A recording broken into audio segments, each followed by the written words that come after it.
Hello NFI, my name is Yolanda and this week we're talking about originality, my original perspective on originality. This should be easy.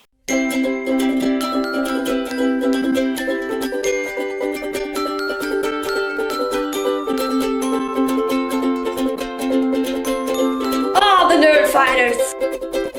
In the YouTube space, I've always struggled with originality with my videos because it's easy to be yourself, but does that necessarily mean that other people are going to want to watch you? I studied film and I was always inspired by these amazing films that told real stories in an original way. One of my favorite films continues to be Little Miss Sunshine, and it was so different for its time it couldn't really be compared to anything else. That's typically what people try to do in describing a movie. They'll say something like, oh, it's Gravity but on Mars. Oh, it's kind of like The Hunger Games but with Shailene Woodley. Or something completely random like, it's like Star Wars meets Fast and Furious. I guess that would just be competitive pod racing, but that's an idea for a different day. Hollywood is an example of a place that can be incredibly original. That last Mission Impossible was pretty good, I'll give them that. There's so many unique individuals on this website trying to have their voices heard amongst the masses of other people trying to have their voices heard. I went to VidCon this past summer and there was actually a panel called Standing Out in a Sea of Saturation, and even though the panelists were great and they had wonderful things to say,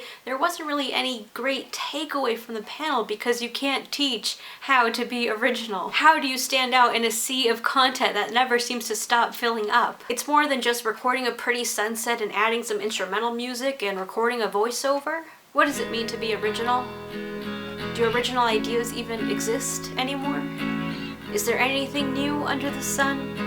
Okay, I'll stop that now. Whether you already make videos or you've been wanting to make videos, all you can do is make content that makes you happy and that you're proud of. And you may not always be proud of the content you make. You will make crappy content, but that's okay because that brings you closer to finding your voice and your style. Even drawing inspiration from other YouTubers, I know people who inspired me from the beginning were people like Charlie McDonald and Tessa Violet. More recently, Casey Neistat just inspires me to stop making excuses and make stuff. Whether or not it's an original idea, whether or not it's going to be good. So that's my question for you. Who inspires you to make stuff? Whether that's videos, music, writing, anything. And if you'd like to check out my original content, great segue, the link to my channel will be in the description below. Thanks again to NFI, specifically Pat, for inviting me to be on the channel and explore this topic of originality. Cameron, I'll see you tomorrow.